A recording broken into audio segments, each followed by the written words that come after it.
Hello and welcome to This is Politics. My name is Justice Malala and my partner is Mondli Makhanya.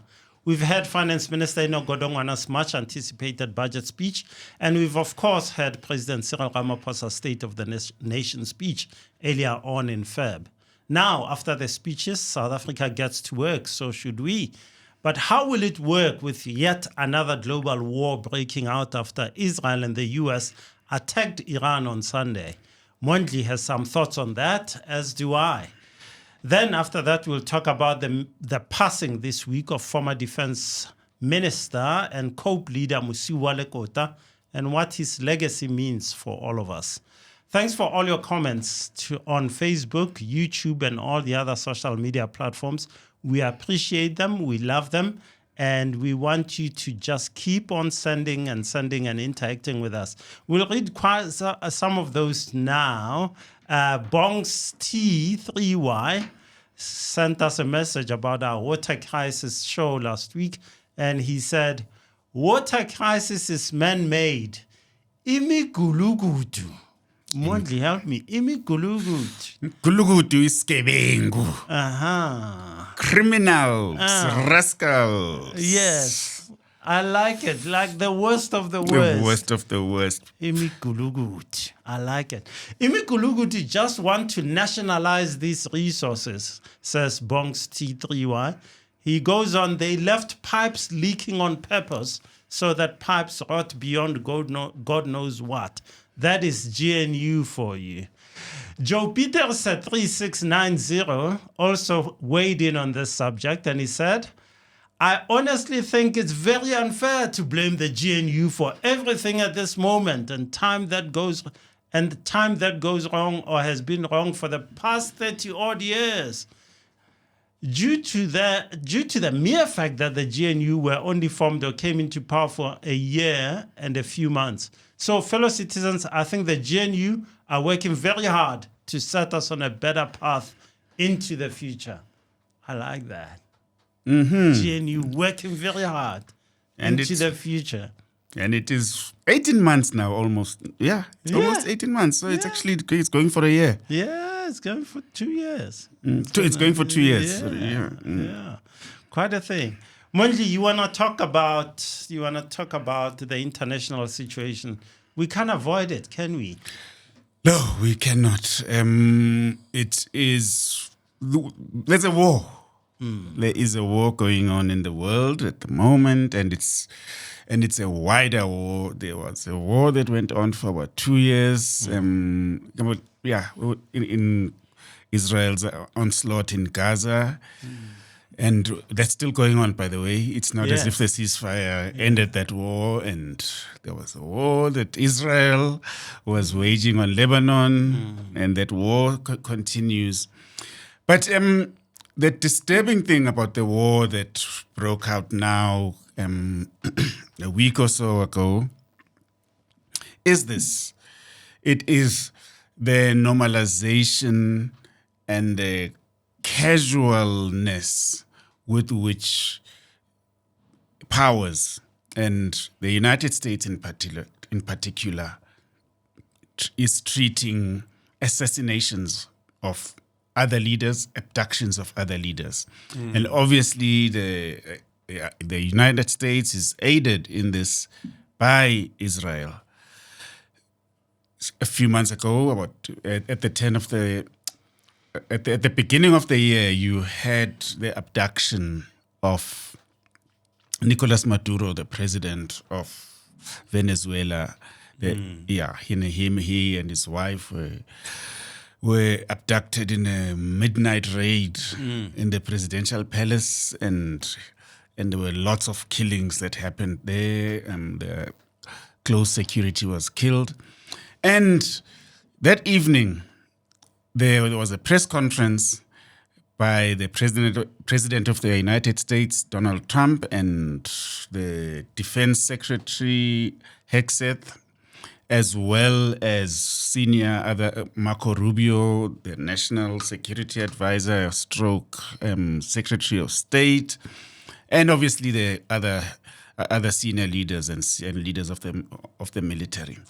And in that press conference, the gleefulness with which they described what they had done. It was like little boys talking about beating the kids from the other school or beating the kids from the other street. And it was like the gleefulness about which they spoke about violence and killing. Did you see Pete Hegseth, who's the Secretary of Defense? He likes to call himself Secretary of War, I think. He likes that one. So he said something yesterday in one of the press conferences. He said, this is not a fair fight. Iran is down and we are beating them up. And for me, it's two elements. The idea that we teach our children that I grew up with this, that when a man is down, you don't kick him, you don't beat him. There is some honor even in the violence that you correctly speak about. That in life you're not a bully where you just beat them up. It was crude and crass. Very crude. I mean, like on that, when you speak about, when I was growing up, well, involved in stick fighting, if you ever hit somebody on the head and the person started bleeding, you stop immediately and you take that person to the river and you wash that person's wound. And it's an honorable thing. Violence is never good. Yes. But even in those situations, there's there's some decency. So say. To that, and you extrapolate and say, what does it mean we are beating them when they're on the ground?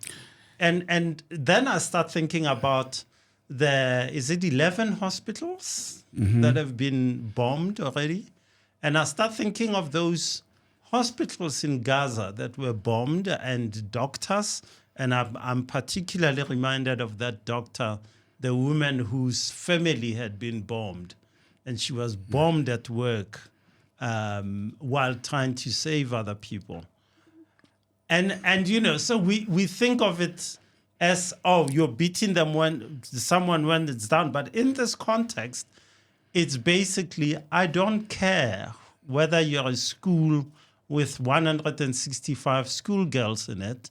I'm just going to obliterate you. Going to cause pain as much pain as I want. And then there's the authorized official assassination of leaders of other nations, and done openly, and again, the word glee. I'm just going to quote Donald Trump when he was talking about how they'd killed the Ayatollah and a lot of his leadership. And so he says, most of the people we had in mind are dead. I mean, and he says it, yeah. So we know we had some people in mind from that group that is dead. And now we have another group. They may also be dead, also based on other reports. So I guess we have a third wave coming in. Pretty soon we are not gonna know anybody. And there's that, that what do you call this? The joy with which he's talking about killing people. And then the Israeli Defense Minister, Katz, he also, when the leadership of Iran was about to meet to talk about the successor to the Ayatollah, threatens that whoever comes next is also going to be assassinated. Listen to this. Any leader selected by the Iranian terror regime to continue leading the plan for Israel's destruction, threatening to the United States and the free world and countries in the region, and suppressing the Iranian people, will also be a certain target for assassination, no matter. This is a state, an official government person speaking about assassinations. I mean, what differentiates that person from what they call terrorists? I mean, he speaks about the Iranian government regime of terror. I mean, and the terrorists, by the nature of terror, operate outside rules. Yes. and the behavior of the United States and Israel in this particular instance. I mean, like, and There's the law, and then there's our law. yes, And our law is we will kill you. and if you remember was it 2 years ago when the pagers, in Lebanon, when they gave everybody pagers for things to explode. And again, I mean, like, they say they're killing terrorists, and I mean, like, in their definition, those are terrorists. But that in itself was an act of terror. There Those were pagers children who were standing next to their fathers in shopping malls and doing groceries, and that is terror in itself. And these are legitimate states doing this. These are governments doing this. So members if I of may the United ask you, Nations.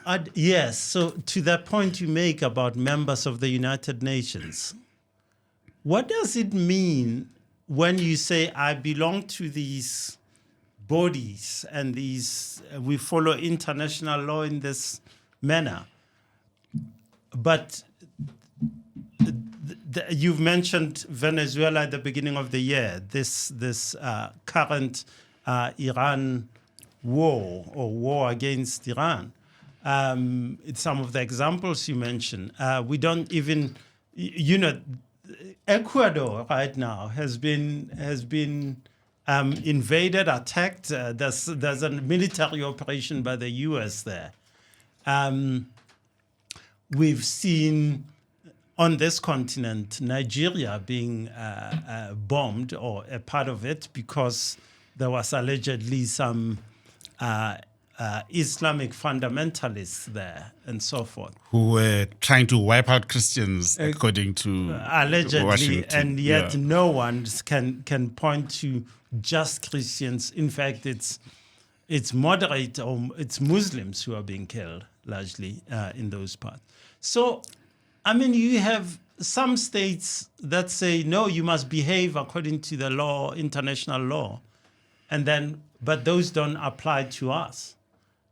And these leaders who say that doesn't apply to me. And so what is the meaning of a global governance architecture? Does it exist in the Trump era, under a Trump doctrine? Well, it does seem as if that has now been thrown out the window. And no less a person than Stephen Miller, who is one of the main advisors to President Trump, and an architect of many of his policies, particularly on immigration.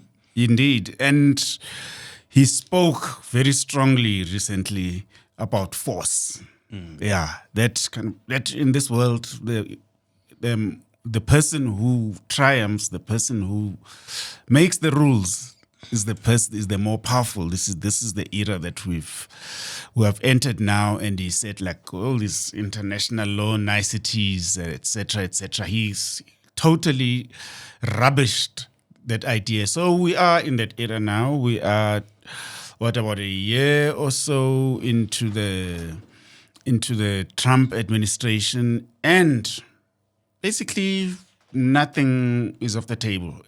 Anything and everything that they want to do, they will do by the looks of things. And unfortunately, what that does, it's not just them doing it. I mean, like, we don't know who else they're going to do it to. I mean, like, they're trying to effect regime change in Cuba, and we don't know who's going to be next, because they will probably succeed in effecting regime change in Cuba. We don't know who's going to be next after that. So what's stopping other people from anybody else who has never respected any laws but was constrained by the fact that at least there was some architecture? Yes. So let me ask you this. What happens now to Ukraine and the fact that the U.S. is essentially, in a roundabout way, saying, our rubber stamps, the point you make about Stephen Miller is that he's saying, if you're the brute force, you can do whatever you like. The bully has won. in his world. And so the bully should win. Yeah. Yeah. And so the bully in the Ukraine-Russia thing is Russia comes over, takes over, and says, I will have my way. And so this explains why President Trump has been like, no, give up that territory, let him go on. And then in 2 years, he advances, Putin in this case, advances, and then it will also be, he's got more weapons than you, just kowtow. Just take it, yeah. And so China and Taiwan. Precisely. And maybe we should take Eswatini. I've always liked a bit of Eswatini. I think we grow enough of our own daka in South Africa, so I don't think. What about Lesotho? They've got my water. I think that's and Mozambique have got much better prawns than us. Yes. And so the bully wins. So we could become the original bully, and Rwanda can say, I can beat up anyone in my neighborhood, and they could become the bully. Exactly. And Kenya can say, I can beat up everyone else, so I'll take over a bit of something. And I mean, look, just back to your example of Putin and Putin and the conduct of Russia in Ukraine. One of the weapons that the Russians have been using to squeeze Ukraine has been bombing their energy supplies, particularly in winter, making sure that the people freeze. Yes. And bombing civilian residential areas. Yes. Yeah. So that the ordinary person feels the pain of this war. So a war without rules, without guardrails, where it's, I will bomb the power station and Duncan will freeze to death and I don't care. We actually like that. I can bomb the dam and there's no water. But then bringing back to our own continent, I mean, like you made some examples which might seem ridiculous, but we don't know what's ridiculous anymore. But what is happening now, there's this very brutal war, ugly war, that's the civil war in Sudan. And both sides have been committing atrocities which deserve all the condemnation and action by the international community. So the official Sudanese army has, according to the non-rules era, can do as they like. American can commit the atrocities that they've been committing. The RSF can do exactly the same thing. And that is, unfortunately, we as the so-called people who believe in the rule of law, and the states that believe in the rule of law, and multilateral organizations that believe in the rule of law, basically will have no leg to stand on when this has been made official by a government, an administration of a country that has always portrayed itself as the epitome of democracy and a rules-based order in the world. Yeah, Mondli, I'm glad you made the point about how the pain is the point, almost, that we will make them suffer. That's the point of this thing, because I've struggled. So in my day-to-day, I think, okay, how long is this thing going to last? And one of the things I've been thinking is, well, Donald Trump said on the first day, on Sunday, on the first day of these attacks, that no, it will take 3 to 5 weeks, I think, about that. Yes. And he said, okay, it will take 3 to 5 weeks. Why do you believe it will take 3 to 5 weeks? And you say, okay, they've got all the missiles that they want. They've got all the firepower that they want. They can bomb that. As we sit here today, it's 2,000 plus strikes that they've made on various bits and pieces of Iran. And so you say, okay, and you'll continue, as Pete Hegseth says, accelerating the bombing. So we're just going to take you out. So let's say it takes 3 weeks. But I was thinking, actually, that I want to make 2 points. But first of all, why are you doing what you're doing? And I'm glad for your honing in on the pain. I'm going to show you. I'm going to squeeze you. Because first of all, the US said to us, oh no, there are Democrats inside Iran. We must empower them so that they can topple the regime. And President Trump has said this several times. Stand up against the regime. First time, thousands from that regime killed thousands of pro-democracy protesters, kids, their families, refusing to give their families their bodies, and so forth and so forth. And what did the US say after saying, we will support you? You just walked away. Exactly. And like explicitly, the US had explicitly encouraged those very courageous people on the ground to continue striking. We've got your back. We've got your back. We've got your back. So that's the first thing. So clearly, it's not about those pro-democracy. It's not about democracy. It has nothing to do. So let's say it's not about democracy. Is it about the Iranians who are about to strike? We've been told again and again that no, we took out their nuclear capability. And so if they don't have nuclear capability, they weren't going to strike, were they? No, it turns out that no. Marco Rubio says if Israel was going to strike, then they were going to strike us. So we struck first. So, okay. This is not about these people are bad, because I actually it's not funny, but it's terrible. Yeah, it's just horrific. And then it turns out that no. We want Pete Hegseth then turns around and says we want to destroy their nuclear capability. So okay, this is reason number 3 now. And it's not the democracy. It's the nuclear capability that they told us they had obliterated. Exactly. Yeah. So, and then Donald Trump says, if we hadn't done anything, they'd have had nuclear capability within 8 days or something like that. And it's, wow, so it's their nuclear capability. So the first thing is to realize that the United States is in a war that it is conducting and doesn't have a clear reason for conducting this war. And which brings me to my second point, which is, how long will this last? Yes. Yeah. My thing is, so they obliterate Iran, but think about it. Think about what this thing has done. I think a lot about the schoolgirls and their school. What must it do to young men who are not radicalized in that country? Some of them may have actually stood with the pro-democracy protesters. And now they look around and say, is this democracy when my sisters get bombed at school? And da-da-da.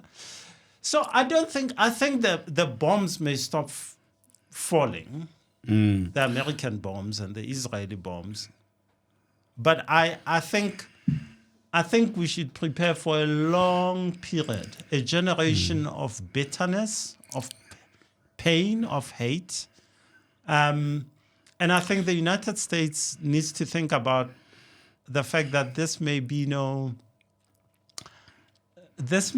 a long, long war that will continue for a long time until we have left this earth ourselves. Yeah. I believe there is a verse in the good book which says evil begets evil. I can't tell you where, but something of that sort. I think it's in all the good books. It's all the good books, on all the good books. But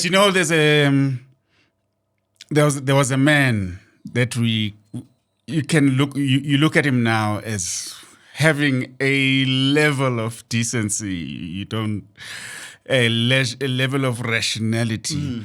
A man called George W. Bush. Yes. Who wanted to invade Iraq for no reason whatsoever. He had his reason, but it was not a legitimate reason. So he made up a reason and roped in Tony Blair and other NATO allies into his Weapons war, of mass destruction. created this fiction.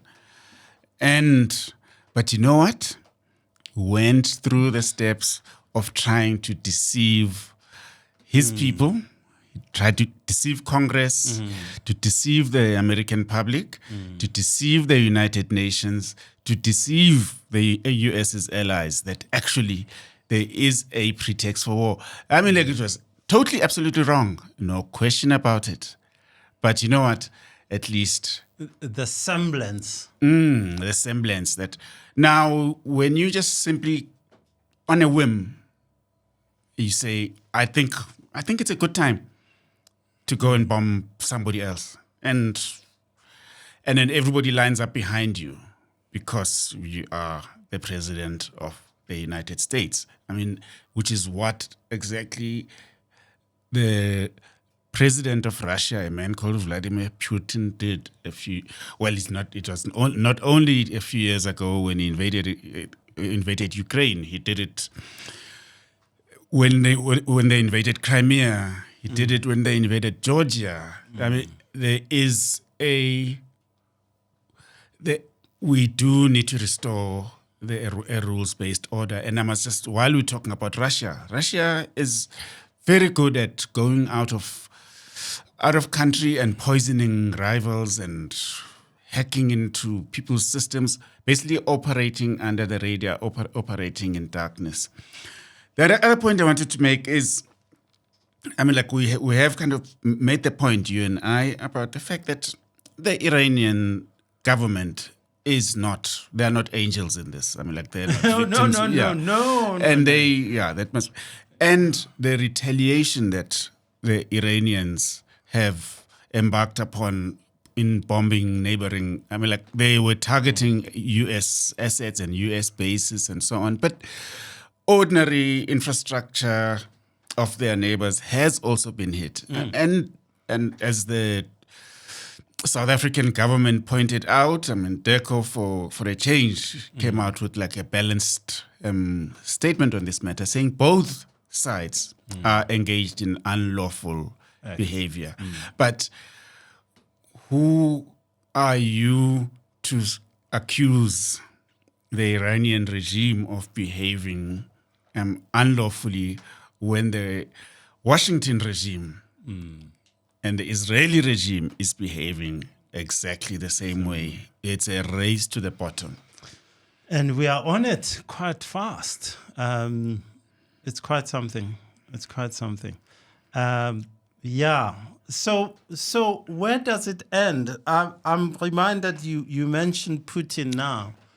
Putin said, my special military operation will last weeks. If it will last a week, I think was his exact quote.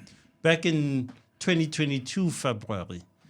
We've just gone past the 4th anniversary of his war in Ukraine, and he's still mired in the mud. He's stealing kids from KwaZulu-Natal to come and fight his war. And Botswana. And there's a 19-year-old from Botswana who's been gone. And from Nigeria and from Uganda. Last week there were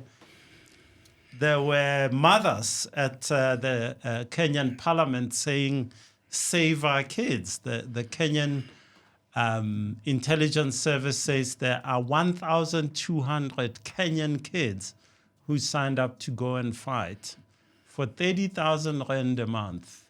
Can you imagine? With the Russian army. And they didn't know that they were going to fight. They were told you're going to be a cook, or you're going to be like the kids from KwaZulu-Natal. You're going to get training to be Jacob Zuma's bodyguard. And then you get there and you get thrown into the meat grinder, exactly. basically. And so 2 of them haven't come back yet. One of them apparently may be dead, and one of them was in a hospital the last I heard.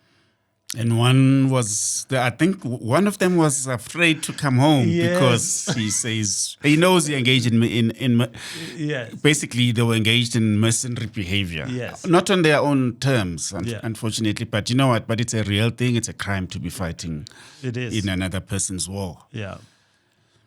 Okay. Can I say something on the points you've made, Mondli? Isn't it funny that this is an American president who came to power saying, America first, the end to forever wars, the end to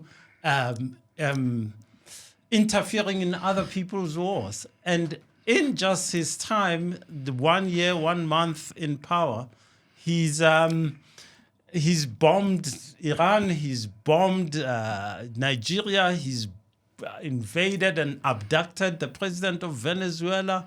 He's gone into Ecuador yesterday or the day before. It's all go. And dare we forget that just a few months ago, he was railing against the Nobel Committee for not selecting him for the Nobel Peace Prize. Yes. And dare we forget that he continues to rail against the Norwegian government and the Nobel Committee for telling us that for not giving him the Peace Prize. And dare we forget that the spineless president of FIFA gave him the inaugural FIFA Peace Prize. And because for his contribution to world peace, I'd love to be sitting with Infantino at this particular point in his study or his lounge and watching the TV screen as this war goes on. Like, what is going through his mind? What is he telling the people around him at this particular point? He'll tell you President Trump has a board of peace that's bringing peace and happiness and joy to Gaza. A board of peace that has Netanyahu as one of its members. Yes, it's quite a world. It's quite a world. Yeah. Look, it's not funny stuff. It's actually tragic, but it's so ridiculous that sometimes the way to maintain your sanity is to just giggle and shake your head. Which is sad and tragic. And one has to ask, if all these countries are being bombed not for democracy maybe to prevail, what is the future of democracy? What is the future of such a wonderful, free, open space like we have here in South Africa? It's quite a thing too. That is something that we should be exploring in the very near future. That, I think, when you're saying the health and future of democracy, now, how safe is it? Yeah. Do you think the World Cup will happen given these shenanigans that are going on with the war? Look, you wanted to go. You're a big football fan. You know that Mbekezeli Mbokazi is shooting the lights out at Chicago Fires. Chicago Fire. So I'm quite interested, given all these things. Look, I mean, like billions and billions and billions have been invested in the World Cup. And like I remember before the last World Cup, people protesting, saying the World Cup should be taken away from Qatar because so many people who had been dying during the construction of stadiums. There was like slave labor effectively being used by Qatar, and also Qatar's human rights record it stinks. And so there were campaigns to say the World Cup must be taken away from Qatar. The reality is that when the World Cup is committed to a country, it's almost irreversible because there's all these investments, and it's global capital pours in, and their sponsors and the FIFA elite get to line their pockets. They get to basically that is effectively a world government, and in those 4 years that thing becomes irreversible. So right now, it's the World Cup is a few months away. So even the campaign right now to have the World Cup boycotted by fans has hardly registered, because people, despite what the human rights abuses going on in the United States, besides the abhorrent behavior of Donald Trump towards other nations and other peoples of the world, football fans are prepared to just close their nose, block their noses and say, okay, we are going there for football. So I think the World Cup will go on. There will be a huge cloud hanging over it, unfortunately. It will not be as joyous as it should be. It will still be a great tournament, but there will be this ugly stain on World Cup 2026. There are more African countries that have visa restrictions and some or other restriction on travel to the US than from any other part of the world. And it's interesting for me that football is so popular on this continent. And if people did want to go, and if people have the means to go, this is probably one of the hardest World Cups to attend if you wanted to attend. Yeah. As Africans, they say they will make, for the countries that are on the visa restrictions or visa ban, they say that they will make exceptions. And if I were a football fan who wanted to go there and I came from a country that is on the travel ban, I think and they're gonna make exceptions for me, and I have to justify why I must go. I would not want to go. But then there is your team, and your team needs your support. But so I think that is the rationalizations that people are going to be making. Mm-hmm. Mosiuoa Patrick Lekota, I first came to my consciousness in the 1980s. He was a leader in the United Democratic Front. He was one of those guys who he spoke on principle. I always liked him for that he stood on principle. It wasn't personal. In 1994, he went on to become Premier of the Free State. Then he became Minister of Defense, served in the Mbeki administration.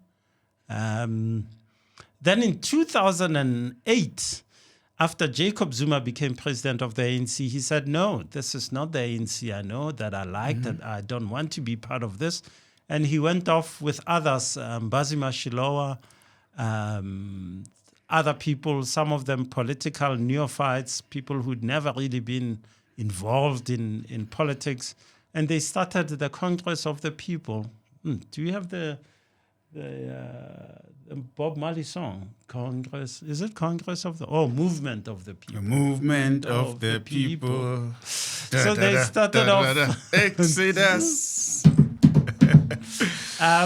So they started COPE. COPE started off well. COPE, I remember thinking, wow, this is not too bad at all. They got 1.3 million people voted for COPE. There's something like 6% of the vote. Yeah, slightly more, yes. Slightly more, yeah. Around there. But it was a good, strong number. For a party that was less than 6 months old. Yes, they started late, but they managed to put it together. And COPE, lots of people had hope for COPE. Lots of people thought it would be terrible poetry, Justice. I know, but if it rhymes, what should I do, man? I can't help myself. And it didn't last. They started fighting. They started all sorts of internal shenanigans that ended with COPE not even getting a single seat in the current parliament. Mosiuoa Patrick Lekota has passed away this week, and I don't know. Do you have thoughts on Mosiuoa Lekota? Well, I've listened to some of the tributes that have been that have come out, that people have issued in the past since the passing of Mosiuoa Lekota. Terror is popularly known.